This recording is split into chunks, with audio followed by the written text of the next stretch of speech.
Welcome back to the Geometric View, episode 65, season 6. Today we get into David Brown. He is from the YouTube channel EU Eyes, Electric Universe Eyes, and we get into the safeties around electropyrography. Looks like the 2022 Electromagnetic Universe World Expo is turning out to be great with big name performers. I'm Buddy James, your host. The link is in the show notes below. Let's get into the circuit. We greatly appreciate your support. The best way to donate to us is on PayPal. Just send money directly to goldenscaling@gmail.com. Thank you very much. How are you? Oh man, just my little slice of hell. It's beautiful out here right now, though. So if I'm passing the castle, I don't know if you guys know this, but we have a castle here in Lexington, and passing it. It's actually, by the way, very interesting. Within probably less than a mile total, as the crows flies, the castle is from the big sink, the Palladian Thunderbolt. Oh, So nice. when you come in. When we finally have the conference here and we get that all organized and you come to see that, you'll see the castle. Very good. Yeah. Every city named Lexington needs to have its own castle. There you go. That's what it is. And also this town, which we call Versailles because it's Kentucky, but it's Versailles, of course. So we're leaving Lexington and headed towards Versailles. So we call it Versailles around here. So I have Sergio with me. So he's going to listen in and pick up some electric universe wisdom and knowledge and history, get out of his head. Awesome. Yeah. So you guys were just talking about your setup, and I heard 220 volts. I mean, are you running a 10 kV transformer step up on that, or what are you going to do with it? Well, I'm not exactly sure. I'm just moving in today, so I just know that there's power available in my new little spot that I'm going to use for my experiments. So I've got. Is this your first time taking apart a microwave? Yeah, I just took apart a mott. I think it's 1,000 watt. Is this your first time doing the microwave, or have you used the microwave transformers before? It's my first time, and it's scary as hell. So yeah. Before I do anything with it, I'm definitely doing more research. I looked into it a couple of years ago when I was watching all the stuff you were doing, because you were the guy that got me into being brave enough to try all this in the first place. But I was using neon sine transformers this whole time. But I know a mott with the higher amperage can be very scary and kill you. So I don't want to die yet. Well, I'm telling you what, dude. People at all skill sets have been passing away. It's not, it's not a joke. It's because they didn't take the electrical safety course, buddy. Even when I took the electrical safety course, you had electricians in there that were thinking that they were so special they didn't need the course. And people who work with electricity day in, day out, in effect, electricians do things that get them killed. For example, there was a case the electrical safety teacher taught us about. Of course, that's where I learned about step potential, speaking of the Palladian Thunderbolt we're passing. But there was a case of an electrician. He put the mag light in his mouth, working on the box. He got a current short.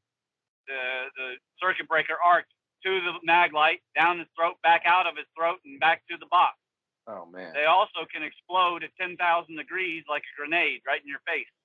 Jeez. So the people who are trained and aren't trained in electrical safety properly, and they blow themselves up all the time. Yeah, this is where I have to step in, and the better half of me says that the scientist in you, David, I value, and you as a person, I value more than the possibility of you dying. Yeah. And I will talk everybody that I possibly can out of it.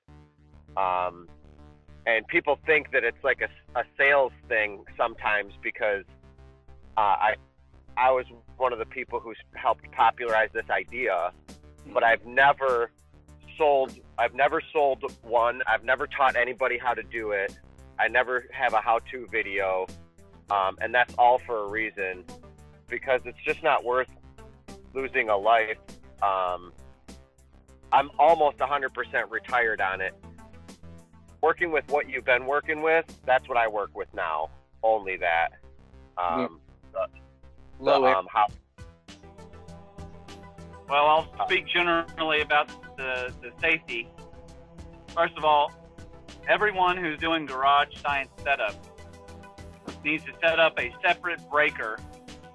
Just buy the same breakers you would at Lowe's for your house. You need to set up a breaker system right there at your control panel. Number two, when you flip on the system, you should be standing on a rubber pad with rubber-soled shoes. Number three, if you use a voltmeter, you need to buy a Cat 4 voltmeter. Even a Cat 3 could explode if you use a high enough current, and that means in your hand, blow your hand straight off. One more thing. I'm not even done with the list. Gloves. Faraday gloves. That's all. That's correct. You gotta have the right kind of electrician's gloves, and use one hand with one hand in the pocket. Now there's something called tag out, lockout. If you're working with commercial level voltages, which would be above 220, and there's anybody else involved, when you flip off the breaker, you should also tag it so that no one else can unthrow the breaker. But commercial breakers have the ability to do that, whereas the ones you buy at Lowe's for your house do not. Yeah. Now those breakers, let's talk about those. If the breaker slams shut without making a noise, it's just a over voltage. If you go to turn it back and it makes a buzzing sound, that is a voltage short that is permanent, and you need to find the voltage short. If you slam it back open and it slams shut again really hard, after you do that 3 times, it can explode because it has a limited number of those breakers in which you can use. That is a current short.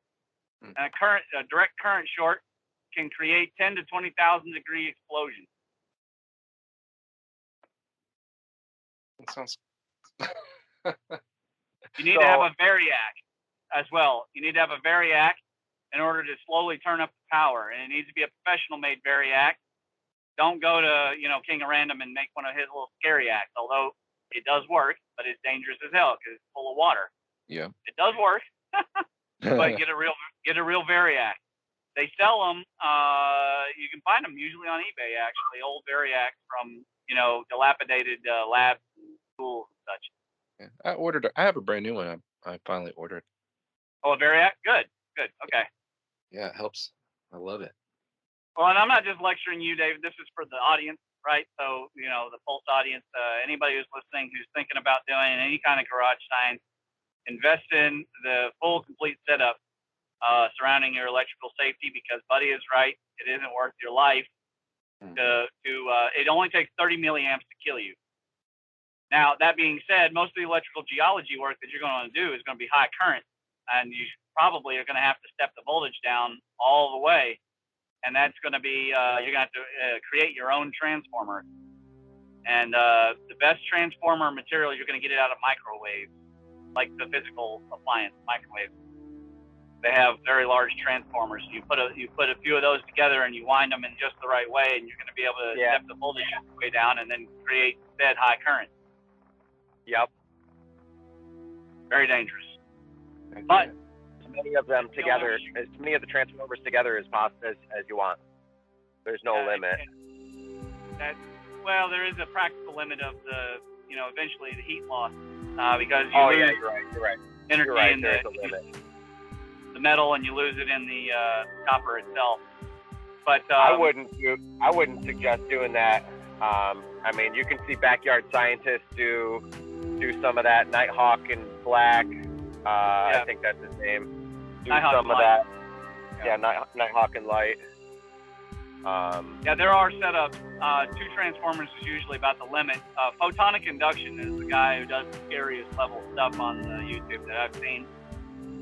He's nuts, but he also knows what he's doing very well. But it is quite a power. So what kind of, are you going to do, try to do instant petrification? What are you going to do, David?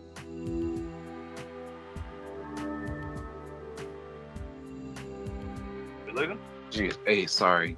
Yeah, I'm usually on my computer. I'm on my phone today, so just trying to figure this out. What am I gonna do? Oh man, I mean, I think my next thing I want to do is set up. I'm still thinking of the way that I'm gonna do it, but some large plastic tub filled with sand, maybe even do different layers of different types of earth material, and then set up anode and a cathode at either end, either either end or doing underneath and above, but trying to recreate the Grand Canyon feature. So it's or Devil's Tower or Black Hills, whatever. Yeah. Nice. Yeah. Benjamin Hyde just did that with just baking soda and a metal. I think he had the. Let's see here. I saw that. Yeah. Yeah, with the anode and the cathode, and he had one down below a plastic dish. The only criticism I have on that one is the fact that it's a plate.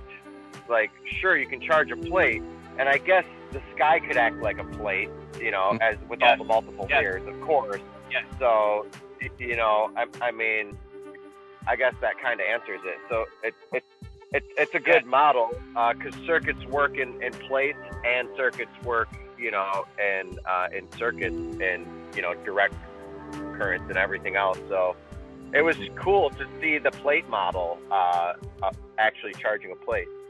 Yes. That's a good point. So only the alternating current would work with plate. Otherwise, it's just electric field. Direct current is when you can get it to arc. But the spherical shells of the atmosphere are capacitive plates.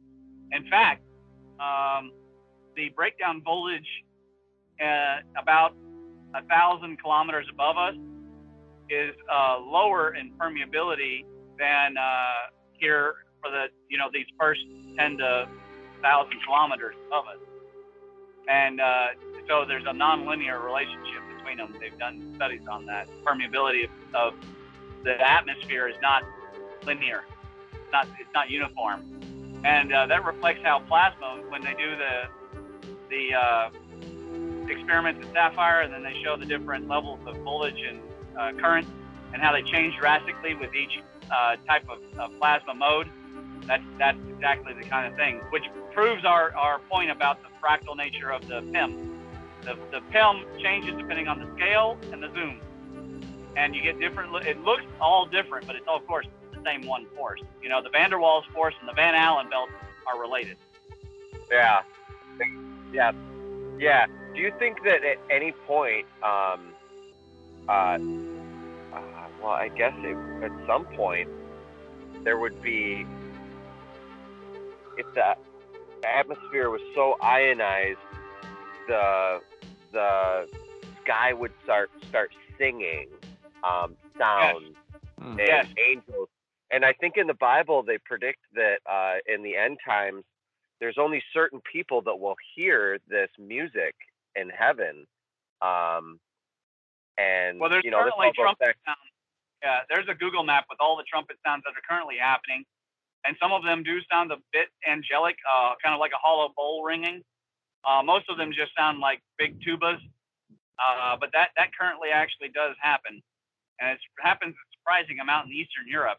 I'm not sure if that's related to why people act crazier around there. I have no idea. Siberia, just like this area of Kentucky and the desert Southwest, Siberia seems to be an attractant for. In Europe, they act crazier. In Europe, they act crazier than where? Historically, my friend. Historically, it does matter. The Chinese, they talked about that. They talked about how the land and the shapes of the land, including its map shape as well as its physical geology, and whether it was mountainous or planar, created different behaviors in people. And so mountainous places were places that created violence. And you think of the Inca, you think of Japan, you think of Greece, you know, the Ural Mountains, all these places, the Andes, etc. They're all places where there's a high level of violence. Some of those are also cultures that have great memory of the cataclysms. Alaska as well. Well, correct. But of course, we don't get to. In our culture, we don't receive a lot of the Inuit culture, but probably. Yeah, there is. At any rate, the trumpeting does happen. There is, like I say, there's a Google map that shows where all the trumpeting sounds have been heard. There's one guy following that. I'm sure he's convinced it's revelation, but we have no idea if it could have been happening all the last, 10,000 years. We wouldn't know. I think we probably. I think it probably has always been happening. All these things that are reflected in the Bible, you can see them happening like real time, like today. There's miracles. Absolutely. So it's probably stuff that happened before and was written about in the past before the Bible, and it's just recursive prophecies of weird stuff like the sun becoming as red as blood, like all this stuff. It's plagues happening during certain events and stuff, and solar events, Yep. Cool following it all. No, I completely agree. Okay, so back to David in the lab. So do you know about the various knobs, like the stone mountain, and the various basically they look like magma domes in the Blue Ridge Mountains? Do you know about those? Not in the Blue Ridge Mountains, no. But are these like the enchanted rock, like I showed you in Austin? Big granite. They look like, all of them tend to look like big giant water drops. Kind of Ayers Mountain, Ayers rock shape. Oh, nice. Okay. Yeah, and so there was apparently, according to the Creek and the Cherokee, there was a connection that uplifted Stone Mountain, but it's clear that it was a sputtering motion that was on a different path, because you can draw basically a line down the Blue Ridge Mountain where these other ones that are smaller, but they're of the same basalt makeup. And of course, there's no reason for them to exist there. They pretend it's volcanism, but they're totally, like I say, teardrop shaped, like they were an anode, which begs the difference, whereas the cathode probably was a direct arc connection. So are you going to do electric fields too, or are you just going to do DC-AC? What are you going to do? I'm going to try several different things, but I'll probably just start off. I generally start off with AC, and then I'll switch it over to DC to see how it responds different. But I mean, I guess by what I've seen from others, Michael Steinbacher and Andrew Hall, of like, is it a direct current, or is it alternating current, or is it both at the same time, right? Because I can imagine something, you have the different step charges through the atmospheric layers, right? But then you also have a variety of different types of material in the earth as well, right? So it's right there. I might even try. I don't know. Here's a question I've got for you. If I mixed a circuit, okay.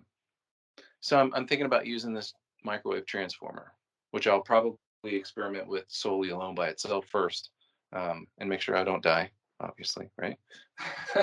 But if I have tried to mix DC and AC paths, and then I have to go back and look at those videos that I did. That was probably a year and a half ago. But would you see any concern of mixing a neon sign transformer with a microwave oven transformer, discharging to the same material? I mean, because essentially it's going to be connecting those circuits together as well. What do you mean by mixing? Do you mean there are two different circuits that are both discharging through the same material at the same time? Yes. Would a microwave oven transformer introduce, I guess with the higher amperage, any sort of feedback into the neon sign transformer that could cause issues? I don't think so, because each circuit is connected to its own loop. Mhm. So there should not be a direct interference between them. Okay. Okay. Now, if you put the transformers next to each other, the magnetic fields are going to interfere. So you're going to have them on opposite sides, literally, of the testing area. Yeah, makes sense. Because the magnetic fields will interfere with it'll induce in the other transformer. Yes. But magnetic fields drop off by the radius squared. So once you've gone beyond about 8 inches or so, you're not going to see hardly anything interfere. But it's just also a safety thing. You want to be able to debug each circuit. And then, like I say, you need to run them back to the same one circuit breaker, which is your safety. And you need to also have for this kind of setup you're talking about, you might as well make a big red button manual cutoff circuit that you don't have to grab anything in case your hand is clenched. You can slam it with your fist. Yes. And that cutoff circuit would throw a manual motor, like a solenoid, that would force the breaker to turn off. Does that make sense? It does. It does. So it's like a breaker upon the breaker. That's helpful. Yeah, and you could install.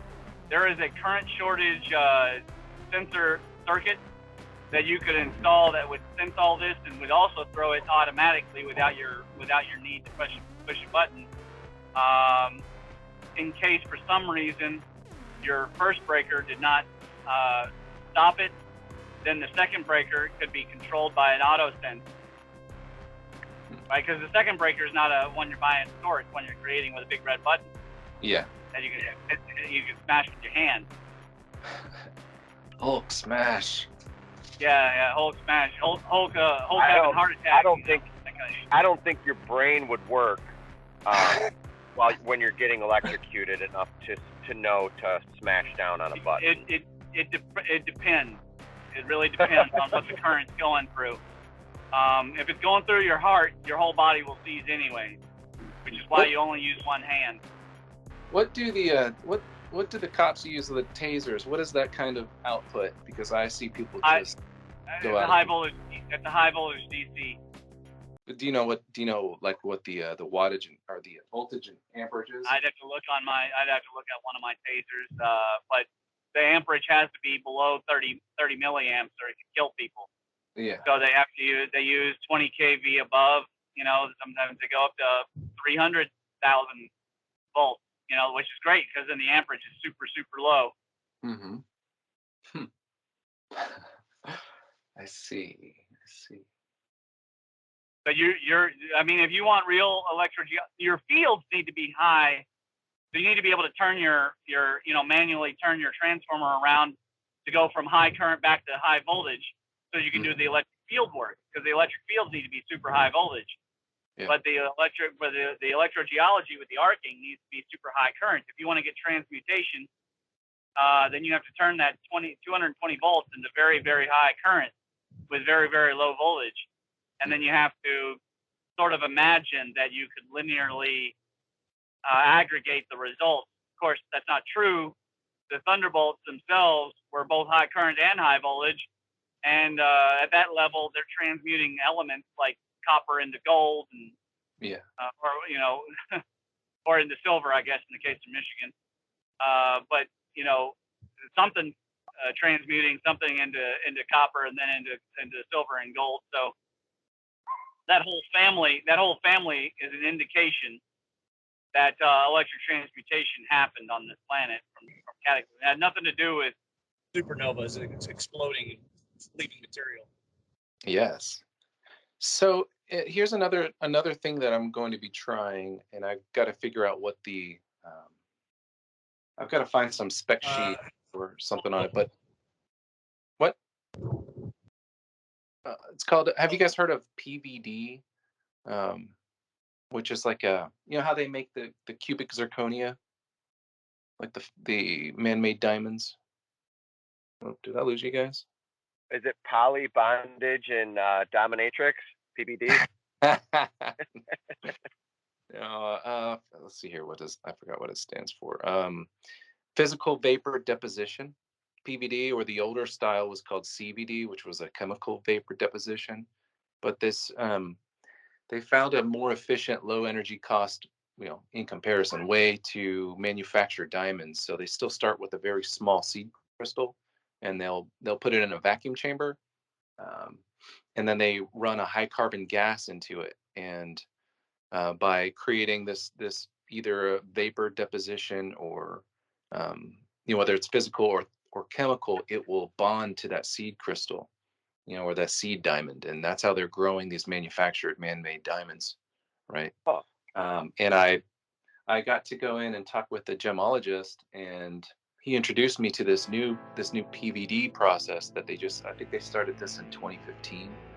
And before it was all chemical vapor deposition, so they changed the way they were able to do it. But I looked it up, and what I could find so far was a vacuum chamber, high carbon gas, seed crystal, and I think it's maybe a system with anode and cathode, because they're saying due to high pressure and heat, and high energy costs. So I'm like, okay, there's got to be some sort of transformer involved, and I assume it's a anode and cathode setup. So anyhow, that's something that I am trying to research more into, and my goal is to try to make diamonds. So that's another thing that I want to work on, and I'm thinking this microwave oven transformer is the answer. I could never see that happening with those neon sign transformers. So anyway. Okay, so it creates a vacuum, and it uses charge, a current, to grow the diamond. Yes. Yeah, and there was another. I did a video maybe about a year ago, and I was trying to find anywhere how they grow silicon chips, right? All of these silicon quartz crystals that they cut up to make all of our computer processing parts and every digital thing out there, right? And it was the same idea. They're doing it instead of these gigantic vats, pressurized gigantic vats, that they start out. You always have to start out with some sort of seed quartz or seed crystal to be able to grow onto it. You can't just grow it from scratch. Wow. So what they would do is grind up raw quartz. It doesn't have to be pretty or clear quartz, and then I guess they would purify it in some way. But they take this raw quartz and put in the vat with it, and then have an anode cathode set up, and so it's like this, almost like a cage full of all these seed crystals, and they grow these quartz that are like 2 to 4 feet in size, and it's got maybe 12 of them in all these individual compartments of this metal cage that they mount into. And so then they'll put that in the vat and close it down, and they had an anode and cathode set up in there. I don't know if they were running any kind of gases or not, but it was a process of heating up and melting the raw quartz that then gets attracted into the seed crystal quartz in the center. So based on that idea, and then what I've researched on this PVD, it seemed like it's the same process. Just how they make the same computer chip wafer, raw material that they slice up. Anyhow, like that maybe. That reminds me of. You guys hear me back? Yeah. Okay, we got I don't know, but anyway, that reminds me of the Rainbow Serpent and the episode that we did together, the Polygonal Cratering by Wayne Byrne. Oh yeah. Heck yeah. And reminds me of if there's something in the ground that becomes charged, and then it becomes after the charge hits it, it becomes kimberlite. Mm-hmm. Like, what is before kimberlite? If you look into that, that might be your answer how to grow diamonds with electricity and charge. I mean, it's probably just, there's how much silica is already just in the ground, right? All pieces. So if there's an attractive force and enough pressure located in one area, which sounds like a Z-pinch of some form or fashion, right? You got all these different dielectric layers that are breaking down and focusing in random areas. That makes sense to me.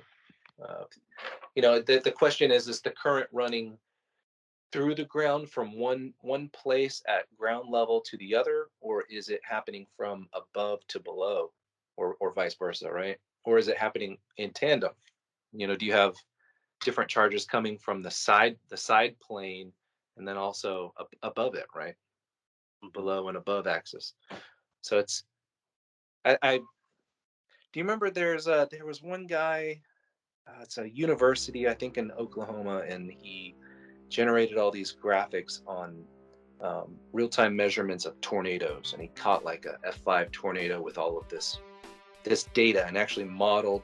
Actually, it started in what's his name? I'm sorry. Was it a fire nado, or was it a series of tornadoes that were all connected to like fractal?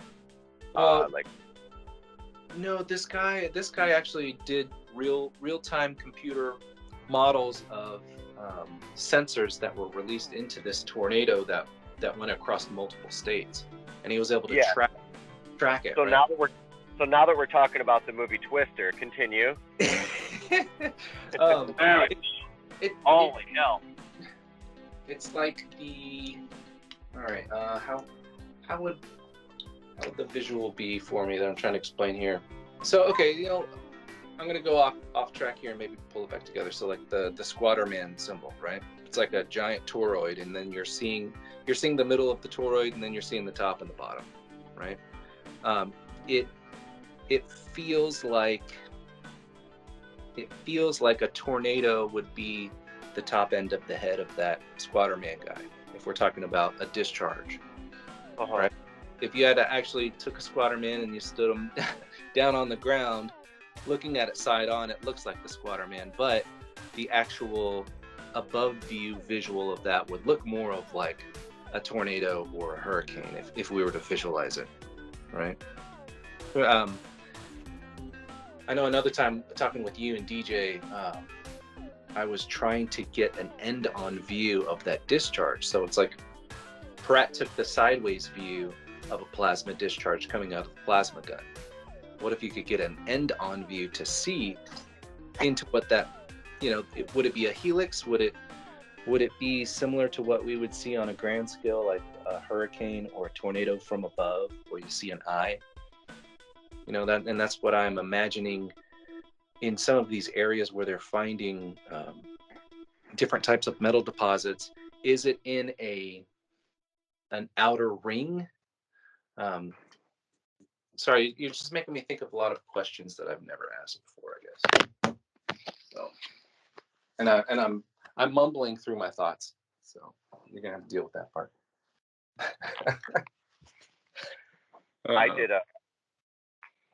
I did an image the other day, and I posted on Facebook about a tornado and the proportions, and drew the Dougherty set in the background. So I transposed the Dougherty set over a tornado with multiple levels of the tornado, and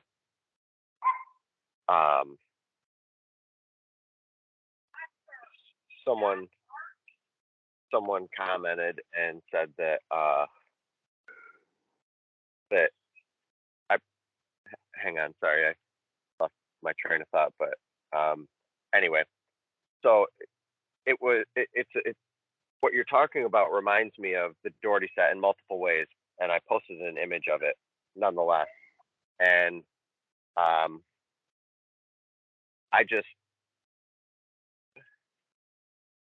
I was going to do a scaled version of showing the squatter man nested inside of the squatter man, nested inside of the squatter man. Yes. Like a Russian doll, a Russian nested doll. Mm-hmm. Which I think would help a lot of us to understand how embedded the squatter man is on all levels. Same with the primer fields. I mean, you can see the primer fields and the squatter man inside of the primer fields, right? Because it's got that hyperbola type of bowl shape as well. Yeah. So I think I am going to do an a drawing of that scaled up version and show that the primer fields and the Prattian, or I mean not Prattian Thunderbolt, the primer fields and the Squatterman are pretty much like one of the fundamental shapes in all of nature and arrangement. And yes, exactly how they deal with tornadoes as well. Mm-hmm. Back to someone's comment about that, is they said that, isn't it odd that you can have a tornado and it creates uplift on the outside of it and it pulls everything up, and then the center of the tornado itself is a ring of, or well, I guess the guy was talking about the force itself. The center of it can also be a ring of fire, like a long string like vortex of fire. Yeah, it's like a return. It's like the return path. Yep. You got the counter rotation is very very evident and seen inside of the tornado. Yes, and then that's cool. kind of the idea I see, where there's this extreme focus right there, right, wrapping around all of this uplift. Then there's a really tight downward spiral, if you will, right? Yeah. And to me, that would be. I guess I'm relating that to like the kimberlite pipe that you were talking about earlier. Of if that was, ionized with plasma, what that could do going underground. If you've got this Squatterman, that's the baseline of the Squatterman is essentially on the ground level, right? Because you've as above, so below, right? Whatever force you got above the earth, I'm sure it exists below the earth. Yeah, if we're talking in those terms. Let's see here. If you stand and do that, the Squatterman on the ground, and do the Squatterman dance, like sumo wrestlers do, look at how they stand. That's the Squatterman dance. I mean, that builds charge. You do that around the fire, or you do that at, around drum circle, and you start doing like a dance that's like that. And all of a sudden you start to think about Mayan figures. You start to think about why people dance, and peacocks and birds and birds of paradise, and why they do their dance. And it all comes down to sound, and sound and mating, and usually mating is by extremes. You look at nature, and it's usually the extreme color, the largest, blank, the tallest person, the loudest croak of a frog, the most colorful flamingo. It's the extremes, and there is a war on extremism and a war on extremists, and that is a problem, and it needs to go away. Extremism is not a bad thing. Radicalism is not a bad thing. It's what creates change, and the establishment doesn't want change. They want to stay the same. That's why they have FEMA, to make sure that those who are in power stay in power. Yep. That's my right. Oh man. Oh goodness. Well, guys, I've got to get to moving here, so I wanted to just hop on and say hello and chat with y'all for a little bit, but maybe here and there, man, I can share something cool. Thank you. Be careful. Make sure you're really careful with what you're getting into. I'm only doing the other one, the other transformer, not from a microwave. Yeah. Right now. Yeah. That I'm still weary of. I'm not gonna just willy-nilly try anything without double checking and making sure I'm doing things right. So I might give you. What's that? I said I might give you a ring sometime. Just have somebody else double check. Please do, yeah, for sure. But I'm not going to help you build one of those. No, it's all good. No. Just people's opinions before I even try it. Once I put together what I think I'm going to do. So. Yeah, for a fail-safe, call me for a fail-safe, and I'll tell you what I think. Rico, you could be my lifeline. For sure. Reach out and touch base. That's right. You've got one call left. All right, man. Man, it's been awesome hearing from you and talking with you. So look forward to it next time. Heck yeah, man. Good hearing from you. Looking forward to hearing from you more. Me And too. yeah, you're presenting at the conference, right? If I can't make it there in person, I will surely prepare a video. So I've got to see how things are playing out here. Good, because I got you down for either or. So just tell me what what direction you're looking at, and we'll fill you in there. All right, man. Cool. I'll have to make it good either way. Heck yeah, looking forward to it. It's going to be great. I know that. Awesome. All the EUI stuff is great. I love it. Well, you're awesome, man. Y'all take care. All right, you too. All right, bye. Bye. All right, what's up, guys? Anybody still here? Yeah, mate. Is that you and I left, buddy? How you guys doing today? Yeah, all right. Yourself? Doing good. Where's Ramon nicked off to? Not sure. I heard him like pop in for a minute. You know, he's always doing his thing. You know, when he was talking before about silica, sand's full of silica. What's that? Sand is silica? Yeah, sand has got, it's massive amounts of silica. Yeah. And do you think that there's silicon-based life forms on Earth? Life forms? I'm not too sure about that. Well, what if I told you? Thought about it. What if I told you that thought about it? That diatoms diatoms create and live inside of silicon houses? Beautiful, gorgeous, ornate geometries of houses.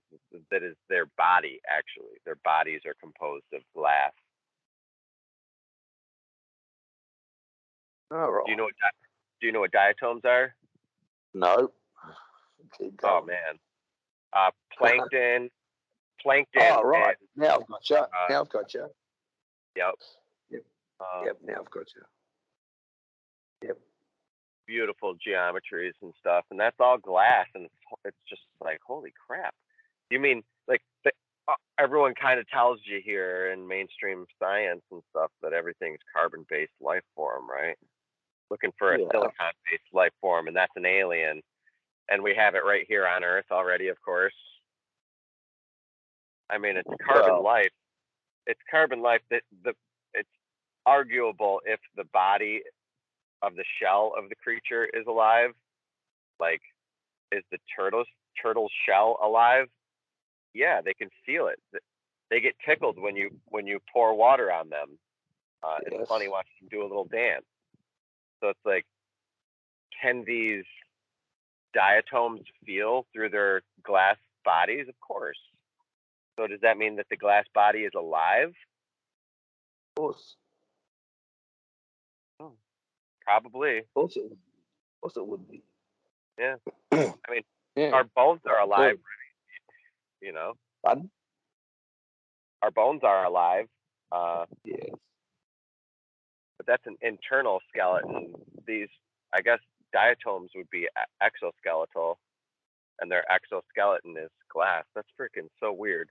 I just can't stop thinking about it. Well, there's a lot of things that have external skeletons. You know, you look in crayfish, all those are external skeletons, and then you go to the insect side of the world. Well, massive amounts of them with them in there. And so, yeah, but no, sand is a high in silica. That's why where I am, the tramways, they're always got these things cleaning and sucking it up because they use sand to stop their trams. And you can get silicosis,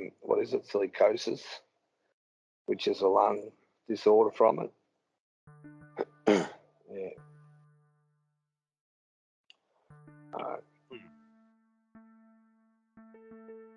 That's how I knew that little bit. And when you crush the sand, it's like a flour. When you crush the sand, it turns to flour. It's like a flour, yeah. Yeah, it's like flour. Yeah. Yeah, so that's about it. So what other things are you up to at the moment, buddy? Right now I am staining a deck. All right. I don't know how long it's gonna take me, but I guess we'll see. And I might get a fruit tree and plant it at my parents' house.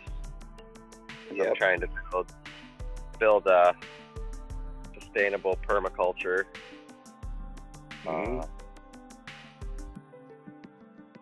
Where I can just walk outside and grab whatever kind of food we need.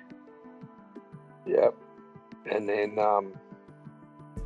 preserve the rest, so then you've got plenty of it for freeze dryers. Oh yeah, exactly. That's a farmer's best friend is a harvest right freeze dryer. Yep. And it helps minimize your waste. Yes. What do you got going on today? Well, it's about 1 a.m. here, and then we're doing a bit of fencing today. So fixing the fence, doing front fence. Yeah, that'll be today's project. Cool. Fix up the fence. Yeah, put the new one in actually. Yeah, so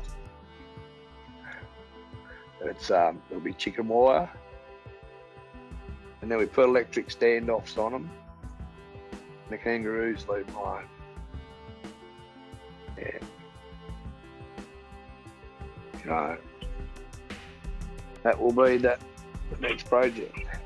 Yeah. Cool. Do you often see kangaroos around there? Oh, where we are, we often get lots of them at times. Depending on, your season, your grass, all of that. Yeah. So you can actually get them. Pardon? Are they all wild? Yep. So weird. Those things are so strong and muscular. Like they're pretty intimidating. Yeah, but sort of, as long as they're like a lot of things. As long as you sort of don't frontal them, they'll take off. Right? Yeah. But the other thing that a lot of people don't realise is they have a top speed of about 20 mile an hour, 25 mile an hour. That's the rule. Right? And about 200, probably half a mile cuts them out.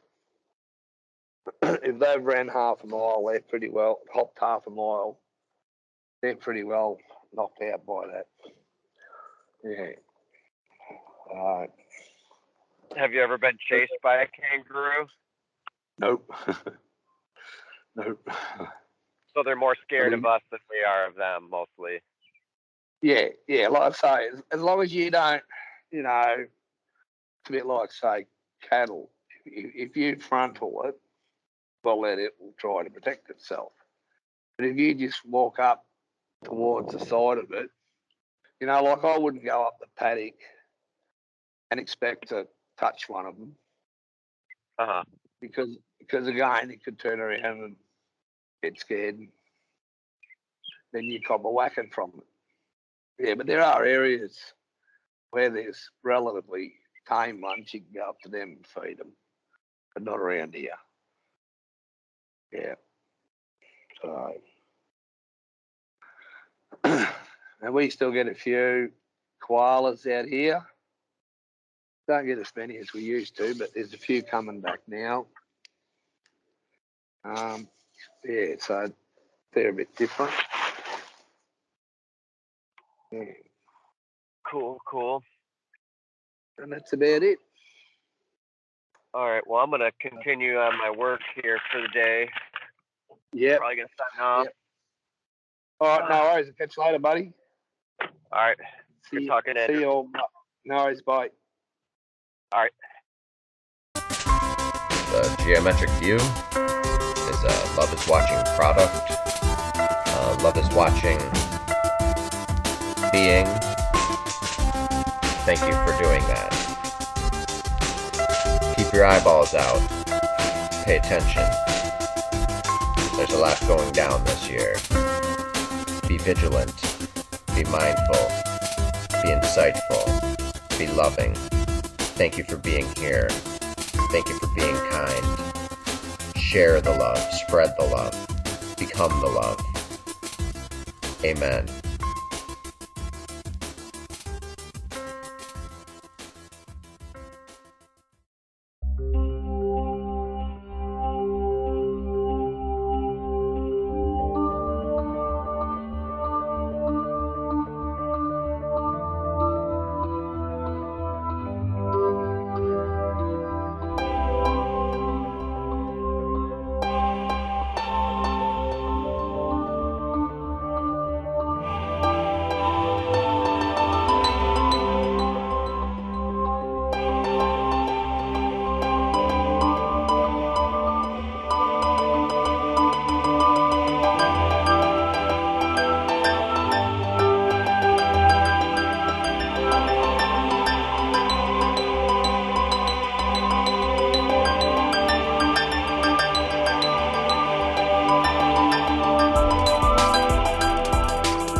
all over the wall, eyes all over your body. Can I just see straight through it? Transparent, golden scaling.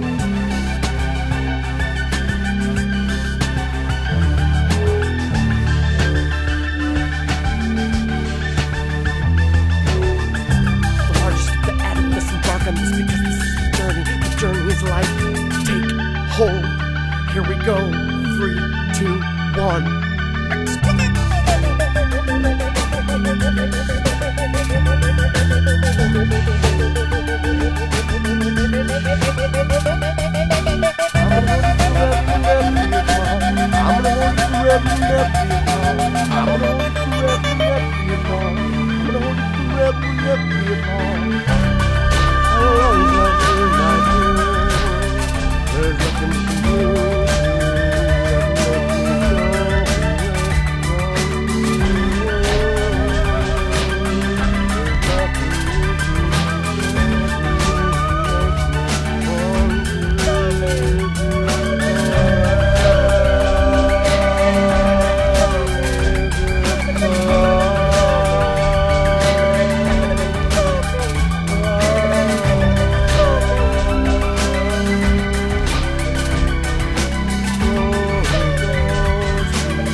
Join us in the fight for Christ, in the fight to save lives. Surprise, submersible, so fast, the first, the last of baptism, need to say more. Pay attention like the marrow in your bones, arrow in your back, arrow in your lungs, zero into the back, tertiary Christian neurons, synapses and narrow entrance into eternity. I'm a courier, a charismatic attitude, monometers even neater, it might even be fun. Cider indeed, need nerds, you need nerds, need a virtue, need to be a reason. Feasibility to be a reason to be clean and sober, keys, open doors, signs of directions. Be the carrier of candlesticks, the man who brought you change. Every second you ride, determine your rivet, you pivot, potential, you curve cat. Could be cold, could be copycat, could be copy corpse, could be Schrodinger's best. Could be micro-hacker, Mackie normal, open-minded, itsy-bitsy, freaking huge, a universal supermassive aspect of attached awareness. Aware of this all? Collaborative consumption. Are you aware of this all? Collaborative consumption. The new thing consumption. Collaborative consumption. Get up now! Out of the boat! Drop! Where did this up? We don't got about a girl, but about a goddess spirit. Get up, what's up? Get out, tap girls. Red, little boots.